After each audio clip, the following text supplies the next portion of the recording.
नमस्कार दोस्तों, मैं वैभव एक बार फिर से आप सभी का स्वागत करता हूं आपके अपने यूट्यूब चैनल टारगेट सरकारी नौकरी पर। तो आप सभी का स्वागत है। जल्दी से सारे लोग आ जाइएगा। फिर आज के सेशन की हम लोग शुरुआत करेंगे और करंट अफेयर के कुछ बहुत ही महत्वपूर्ण प्रश्नों को करने वाले हैं जो कि आपके एग्ज़ाम के लिए काफ़ी महत्वपूर्ण हो सकते हैं। तो चलिए शुरू करेंगे आज की क्लास को और पहले प्रश्न की बात करेंगे। पहला प्रश्न है, राष्ट्रीय दूरसंचार विधेयक 2023 को किसके द्वारा प्रस्तुत किया गया है। तो पहला प्रश्न और बहुत ही महत्वपूर्ण प्रश्न है, बताइएगा राष्ट्रीय दूरसंचार विधेयक 2023 को किसके द्वारा लॉन्च किया गया है। तो नितिन गडकरी के द्वारा, अश्विनी वैष्णव के द्वारा, निर्मला सीतारमण के द्वारा या फिर पीयूष गोयल के द्वारा। तो पहले प्रश्न की अगर हम लोग बात करेंगे तो केंद्रीय संचार और सूचना प्रौद्योगिकी मंत्री हैं, कौन है, अश्विनी वैष्णव है और इनके द्वारा राष्ट्रीय दूरसंचार विधेयक 2023 को प्रस्तुत किया गया है। ठीक है, अश्विनी वैष्णव की अगर हम लोग बात करते हैं तो ये क्या है, तो ये केंद्रीय दूरसंचार, ठीक है, क्या है, तो अगर हम लोग इनकी बात करेंगे तो अश्विनी वैष्णव जो है ये वर्तमान में केंद्रीय दूरसंचार और सूचना प्रौद्योगिकी मंत्री है। ठीक है, क्या है, तो सूचना प्रौद्योगिकी मंत्री हैं। ठीक है, प्रौद्योगिकी मंत्री हैं, कौन है, तो ये हैं अश्विनी वैष्णव और इनके द्वारा राष्ट्रीय दूरसंचार विधेयक 2023 को प्रस्तुत किया गया। तो पहले प्रश्न का ऑप्शन संख्या बी यहाँ पर बिल्कुल एकदम करेक्ट हो जाएगा। दूसरे प्रश्न की तरफ बढ़ते हैं। दूसरे प्रश्न का आंसर कीजिएगा, अभी हाल ही में किस देश ने ब्रिक्स में शामिल न होने की घोषणा की है। ठीक है, तो अगर हम लोग बात करेंगे तो बताइएगा कौन सा ऐसा देश है जिसने ब्रिक्स में शामिल होने से इनकार कर दिया है।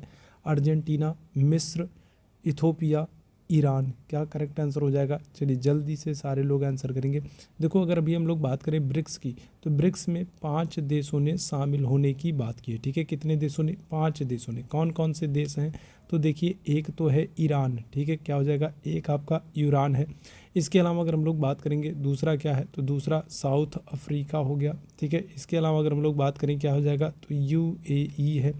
ठीक है, यूएई है। इसके अलावा इजिप्ट अगर हम लोग बात करेंगे, ठीक है, क्या हो जाएगा, इजिप्ट हो जाएगा। और क्या है, और इथोपिया है। ठीक है, क्या है, इथोपिया है। तो अगर हम लोग बात करेंगे तो अभी हाल ही में जो ब्रिक्स है इनमें क्या हो रहा है, ये 5 देश शामिल हो रहे हैं। और किस देश ने शामिल न होने की घोषणा की है, तो वो क्या हो जाएगा, वो आपका अर्जेंटीना हो जाएगा। ठीक है, क्या हो जाएगा, ऑप्शन संख्या आपका ए यहाँ पर बिल्कुल करेक्ट हो जाएगा। ठीक, वही बात, ऑप्शन संख्या ए यहाँ पर बिल्कुल करेक्ट हो जाएगा। अर्जेंटीना ने ब्रिक्स में शामिल ना होने की घोषणा की है, शामिल होने से इनकार कर दिया है। अच्छा, अर्जेंटीना अभी हाल ही में याद रखिएगा फीफा विश्व कप 2022 का विजेता भी रहा है। ठीक है, फीफा 2022 जो विश्व कप हुआ था, पुरुष विश्व कप जो हुआ था, उसका विजेता अर्जेंटीना था। और फ्रांस की अगर हम लोग बात करेंगे तो फ्रांस क्या था, तो फ्रांस उप विजेता रहा था। ठीक है, फ्रांस क्या था, इस फीफा विश्व कप में उप विजेता रहा था। चलिए आगे बढ़ेंगे अगले प्रश्न की तरफ। तीसरे प्रश्न का आंसर कीजिएगा, 16वें वित्त आयोग के अध्यक्ष किसे नियुक्त किया गया। अच्छा, अभी अगर आपसे वर्तमान में पूछा जाए, अगर आपसे वर्तमान में पूछा जाए कि वर्तमान में कौन सा वित्त आयोग है, तो वर्तमान में 15वां वित्त आयोग चल रहा है। ठीक है, कौन सा, तो 15वां वित्त आयोग चल रहा है अभी वर्तमान में। 15वें वित्त आयोग की अगर हम लोग बात करेंगे तो 15वां वित्त आयोग कब समाप्त होगा, तो अप्रैल 2026 में। ठीक है, अप्रैल 2026 में ये 15वां वित्त आयोग जो है ये समाप्त होगा। और 15वें वित्त आयोग के अध्यक्ष कौन है, एन.के. सिंह है। ठीक है, कौन है, 15वें वित्त आयोग के अध्यक्ष एन.के. सिंह है। आपसे 16वां वित्त आयोग की बात हो रही है। 16वां वित्त आयोग अप्रैल 2026 से प्रारंभ होगा और इसके अध्यक्ष चुने गए हैं अरविंद पनगड़िया। ठीक है, 16वें वित्त आयोग के अध्यक्ष कौन चुने गए हैं, तो Arvind Panagariya. Very very important question है, ये ध्यान रखिएगा, वेरी वेरी इंपॉर्टेंट क्वेश्चन है आपके एग्जाम के लिए। 16वें वित्त आयोग के अध्यक्ष किसको चुना गया है, तो अरविंद पनगड़िया को। ऑप्शन संख्या क्या हो जाएगा, सी यहाँ पर एकदम बिल्कुल करेक्ट हो जाएगा। आगे बढ़ेंगे अगले प्रश्न की तरफ। देश में पहली पनडुब्बी पर्यटन कहाँ प्रारंभ होगी। चलिए जल्दी से सारे लोग आंसर करेंगे। अब देखिए ये पहली है, ठीक है, देश में पहली है पनडुब्बी पर्यटन है, तो ये कहाँ पर होगी। चलिए जल्दी से सारे लोग आंसर करेंगे, कर्नाटक, गुजरात, गोवा या फिर केरल। करेक्ट आंसर क्या हो जाएगा, चौथे प्रश्न की बात करेंगे तो करेक्ट आंसर गुजरात हो जाएगा। गुजरात में अगर हम लोग बात करेंगे द्वारका, ठीक है, तो द्वारका जो है ये समुद्र के नीचे है, डूबी हुई है और इसको क्या किया जाएगा, पनडुब्बी के द्वारा इसका पर्यटन कराया जाएगा, यहाँ पर घुमाया जाएगा। ठीक है, तो ऑप्शन संख्या बी बिल्कुल करेक्ट हो जाएगा। देश में पहली पनडुब्बी पर्यटन जो है इसका प्रारंभ गुजरात में द्वारका में हुआ है। ऑप्शन संख्या बी बिल्कुल करेक्ट हो जाएगा। चलिए अगले प्रश्न की तरफ बढ़ेंगे। 2024 में ब्रिक्स सम्मेलन किसकी अध्यक्षता में आयोजित होगा? ठीक है, तो ब्रिक्स सम्मेलन की बात हो रही है। ठीक है, 2024 की बात हो रही है। बहुत ही important very very important MCQs हैं, है ना, वेरी वेरी इंपॉर्टेंट। देखिए 20 क्वेश्चंस हम लोग करने वाले हैं करंट अफेयर के, हम लोग टॉप 20 MCQs करने वाले हैं और ये आपके लिए क्या होने वाले हैं, ये आपके लिए MCQs जो हैं वो वेरी वेरी इंपॉर्टेंट होने वाले हैं। ठीक भाई बात, तो ये ध्यान रखिएगा, सभी प्रश्न अपने आप में बहुत महत्वपूर्ण हैं। 2024 में ब्रिक्स सम्मेलन किसकी अध्यक्षता में होगा? तो ये रूस की अध्यक्षता में होगा। अगर आपसे 2023 पूछ ले तो 2023 क्या हो जाएगा, दक्षिण अफ्रीका। ठीक है, 2023 में ब्रिक्स सम्मेलन की अध्यक्षता कौन? दक्षिण अफ्रीका। 2024 में अगर हम लोग बात करेंगे कौन हो जा रहा है, तो ये रूस हो जा रहा है। चलो आगे बढ़ेंगे अगले प्रश्न की तरफ। 6वें प्रश्न का आंसर कीजिएगा। प्रधानमंत्री विश्वकर्मा योजना लागू करने वाला पहला केंद्र शासित प्रदेश कौन बना? चलिए जल्दी से बताइएगा। तो प्रधानमंत्री विश्वकर्मा योजना लागू करने वाला पहला केंद्र शासित प्रदेश आपसे पूछ रहा है, और पहला केंद्र शासित प्रदेश कौन हो जाएगा? करेक्ट आंसर होगा आपका ऑप्शन संख्या ए, जम्मू एंड कश्मीर। ठीक है, क्या हो जाएगा? तो प्रधानमंत्री विश्वकर्मा योजना को लागू करने वाला पहला केंद्र शासित प्रदेश जम्मू एंड कश्मीर हो जाएगा। 7वें प्रश्न का आंसर कीजिएगा। देश में पहली बार मल्टी स्पोर्ट्स बीच गेम कहाँ प्रारंभ हुए हैं? चलिए अगले प्रश्न की बात करेंगे। तो देश में पूछा जा रहा है, देश में पहली बार मल्टी स्पोर्ट्स बीच गेम कहाँ पर प्रारंभ हुए हैं? गोवा, पुदुचेरी, दीव या फिर केरल? 7वें प्रश्न का आंसर करना है और करेक्ट आंसर जो होगा ये हमारा ऑप्शन संख्या सी हो जाएगा, दीव हो जाएगा। ठीक है, कहाँ पर? तो देश में पहली बार दीव में, ठीक है, जो दमन दीव है यहाँ पर मल्टी स्पोर्ट्स बीच गेम प्रारंभ हुए हैं। तो ऑप्शन संख्या सी बिल्कुल करेक्ट हो जाएगा। 8वें प्रश्न का आंसर कीजिएगा। मोटे अनाजों को बढ़ावा देने के लिए रानी दुर्गावती श्री अन्न प्रोत्साहन योजना प्रारंभ करने की घोषणा किस राज्य ने की है? ठीक है, मोटे अनाजों को बढ़ावा देने के लिए कौन सी? तो रानी दुर्गावती श्री अन्न प्रोत्साहन योजना, इसकी घोषणा की है मध्य प्रदेश राज्य ने। ठीक है, ऑप्शन संख्या क्या हो जाएगा? डी यहाँ पर बिल्कुल करेक्ट हो जाएगा, मध्य प्रदेश। अगले प्रश्न का आंसर कीजिएगा। चडुम्बी महोत्सव कहाँ आयोजित हुआ है? ठीक है, कौन सा? तो चडुम्बी महोत्सव कहाँ आयोजित हुआ है? उड़ीसा में, मणिपुर में, त्रिपुरा में या फिर असम में? चडुम्बी महोत्सव। चलिए जल्दी से सारे लोग आंसर करेंगे। करेक्ट आंसर क्या हो जाएगा? तो करेक्ट आंसर हो जाएगा ऑप्शन संख्या डी, असम में। ठीक है, चडुम्बी जो महोत्सव है ये कहाँ पर? तो ये असम में आयोजित हुआ है। ऑप्शन संख्या भैया डी, जितने मेरे भाई बहन आंसर करेंगे बिल्कुल करेक्ट हो जाएंगे।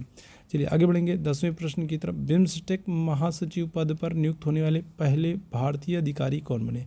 बहुत ही महत्वपूर्ण प्रश्न है। आपके एग्जाम के लिए 20 प्रश्न करा रहा हूँ, 20 बहुत इंपॉर्टेंट MCQs करा रहा हूँ और सारे के सारे प्रश्न बहुत ही महत्वपूर्ण हैं।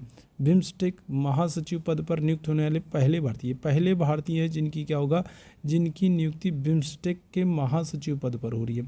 तो बताइएगा कौन हो जाएंगे ये? राजीव शाह, रश्मि शुक्ला, विकास सिंह या फिर इंद्रमणि पांडे? करेक्ट आंसर कौन होंगे? ऑप्शन संख्या डी बिल्कुल करेक्ट हो जाएंगे, इंद्रमणि पांडे। ठीक है, बिम्स्टेक महासचिव पद पर नियुक्त होने वाले पहले भारतीय अधिकारी। चलिए आगे बढ़ेंगे। 11वें प्रश्न का आंसर कीजिएगा। पहले अंतर्देशीय जलमार्ग विकास परिषद की बैठक कहाँ प्रारंभ हुई है? पहले अंतर्देशीय जलमार्ग विकास परिषद की बैठक कहाँ पर प्रारंभ हुई है? चलिए क्या होगा आंसर होगा? पुदुचेरी, कोच्चि, कोलकाता या फिर चेन्नई? तो 11वें प्रश्न का करेक्ट आंसर ऑप्शन संख्या ए हो जाएगा, पुदुचेरी में। ठीक है, पुदुचेरी में पहले अंतर्देशीय जलमार्ग विकास परिषद की बैठक हुई है। 12वें प्रश्न का आंसर कीजिएगा। अनुसूचित जाति जनजाति छात्रों के लिए योग्यश्री पहल योजना किसने लॉन्च की है? बहुत ही महत्वपूर्ण प्रश्न। ठीक है, बहुत ही महत्वपूर्ण प्रश्न। अनुसूचित जाति SC कैटेगरी और ST कैटेगरी के लिए योग्यश्री पहल योजना किस राज्य ने लॉन्च की है? तो पश्चिम बंगाल, उड़ीसा, बिहार, आंध्र प्रदेश। 12वें प्रश्न की बात करेंगे। करेक्ट आंसर क्या हो जाएगा? ऑप्शन संख्या ए बिल्कुल करेक्ट हो जाएगा, पश्चिम बंगाल। ठीक है, कौन हो जाएगा? तो अनुसूचित जाति जनजाति छात्रों के लिए योग्यश्री पहल योजना को पश्चिम बंगाल राज्य सरकार ने लॉन्च किया है। ऑप्शन संख्या ए यहाँ पर बिल्कुल करेक्ट है। 13वें प्रश्न का आंसर कीजिएगा, 2024 में यूनेस्को के 46वें सत्र की अध्यक्षता कौन करेगा? बहुत ही महत्वपूर्ण प्रश्न। ठीक है, एक बार फिर से बहुत ही महत्वपूर्ण प्रश्न। मैंने आप लोगों को बताया है कि टॉप 20 MCQs कराने वाला हूँ। ठीक है, करंट अफेयर के टॉप 20 MCQs कराने वाला हूँ और सारे के सारे प्रश्न आपके एग्ज़ाम के लिए बहुत ही महत्वपूर्ण है। और देखिएगा, यहाँ से आपको बहुत सारे प्रश्न आपके एग्ज़ाम में निश्चित रूप से देखने को मिलने वाले हैं। तो 2024 में यूनेस्को के 46वें सत्र की अध्यक्षता कौन करेगा? तो ये अपना प्यारा भारत करेगा। ऑप्शन संख्या क्या हो जाएगा? ऑप्शन संख्या ए बिल्कुल करेक्ट हो जाएगा। ठीक है, चलिए आगे बढ़ेंगे अगले प्रश्न की तरफ। 27वें राष्ट्रीय युवा महोत्सव का उद्घाटन कहाँ होगा? ठीक है, अगले प्रश्न का आंसर करना है। 27वें राष्ट्रीय युवा महोत्सव का उद्घाटन कहाँ होगा? तो गोवा, गुजरात, महाराष्ट्र या फिर केरल। तो 27वें राष्ट्रीय युवा महोत्सव का आयोजन जो है ये महाराष्ट्र में किया गया। और महाराष्ट्र में अगर बात करेंगे कहाँ पर, तो महाराष्ट्र में नासिक में। ठीक है, कहाँ पर? तो महाराष्ट्र में नासिक में 27वें राष्ट्रीय युवा महोत्सव का उद्घाटन हुआ है। ऑप्शन संख्या सी बिल्कुल करेक्ट है। चलो आगे बढ़ेंगे अगले प्रश्न की तरफ। अर्जुन पुरस्कार पाने वाली दिव्य कीर्ति सिंह का संबंध किससे है? अच्छा देखो, अर्जुन पुरस्कार की अगर हम लोग बात करें तो शुरुआत कब हो रही है? तो शुरुआत हो रही है अर्जुन पुरस्कार की 1961 में। ठीक है, और अभी अगर आपसे पूछा जाए कि कुल कितने लोगों को अर्जुन पुरस्कार दिया गया, तो अभी 26 लोगों को अर्जुन पुरस्कार दिया गया। ठीक है, कितने लोगों को? तो 26 लोगों को अर्जुन पुरस्कार दिया गया। इसमें कौन है? तो इसमें मोहम्मद शमी भी हैं। उत्तर प्रदेश की अगर हम लोग बात करेंगे तो उत्तर प्रदेश के मोहम्मद शमी है। किस ज़िले से? तो अमरोहा ज़िले से हैं। ठीक है, कहाँ से? अमरोहा ज़िले से हैं। इसके अलावा अगर हम लोग बात करेंगे तो उत्तर प्रदेश की ही पारुल चौधरी भी हैं। ठीक है, कौन है? तो पारुल चौधरी भी हैं। और ये किस ज़िले की हैं? तो ये मेरठ की हैं, है ना, मेरठ से पारुल चौधरी हैं। इस तरीके से कुल मिला करके अगर हम लोग बात करेंगे तो कुल 26 लोगों को अर्जुन पुरस्कार दिया गया है। और इसमें दिव्य कीर्ति सिंह भी है। तो इनका संबंध किससे है ये आप लोगों को बताना है। और करेक्ट आंसर क्या हो जाएगा? तो ये हो जाएगा घुड़सवारी से। दिव्य कीर्ति सिंह का संबंध किससे है? तो घुड़सवारी से है। ऑप्शन संख्या डी बिल्कुल करेक्ट है। 16वें प्रश्न का आंसर कीजिएगा। स्वच्छ सर्वेक्षण पुरस्कार 2023 में कौन सा राज्य शीर्ष पर है? ठीक है, स्वच्छ सर्वेक्षण पुरस्कार की बात करेंगे 2023 और कौन सा राज्य शीर्ष पर है? तो स्वच्छता सर्वेक्षण के मामले में महाराष्ट्र। ठीक है, ये क्या है? ये टॉप पर है। ऑप्शन संख्या बी बिल्कुल करेक्ट हो जाएगा। ठीक भाई बात, स्वच्छ सर्वेक्षण पुरस्कार 2023। और अगर हम लोग बात करेंगे, ठीक है, ये तो राज्य की बात हुई, सबसे स्वच्छ जो राज्य है वो हो जाएगा महाराष्ट्र। अगर शहर की बात करेंगे तो 7वीं बार, ठीक है, कौन सी बार? 7वीं बार सबसे स्वच्छ शहर कौन बना है? तो इंदौर, मध्य प्रदेश का इंदौर जो है ये 7वीं बार सबसे स्वच्छ शहर बन गया है। चलिए आगे बढ़ेंगे अगले प्रश्न की तरफ। प्रधानमंत्री नरेंद्र मोदी ने देश के सबसे लंबे समुद्री पुल अटल सेतु का उद्घाटन कहाँ किया? बहुत ही महत्वपूर्ण प्रश्न। आप लोग देख रहे होंगे कि मैं टॉप 20 MCQs करा रहा हूं और ये जो टॉप 20 MCQs जो करा रहा हूँ सारे के सारे प्रश्न आपके एग्ज़ाम के लिए बहुत ही महत्वपूर्ण हैं। उम्मीद है सेशन भी आप लोगों को पसंद आ रहा होगा। तो सेशन अगर पसंद आ रहा है तो सेशन को एक बार आप लोग लाइक और शेयर करना बिल्कुल ना भूलें। सेशन को लाइक और शेयर कर दें और पहली बार है तो चैनल को सब्सक्राइब भी कर लें। प्रधानमंत्री नरेंद्र मोदी ने देश के सबसे लंबे समुद्री पुल, नाम याद रखिएगा अटल सेतु।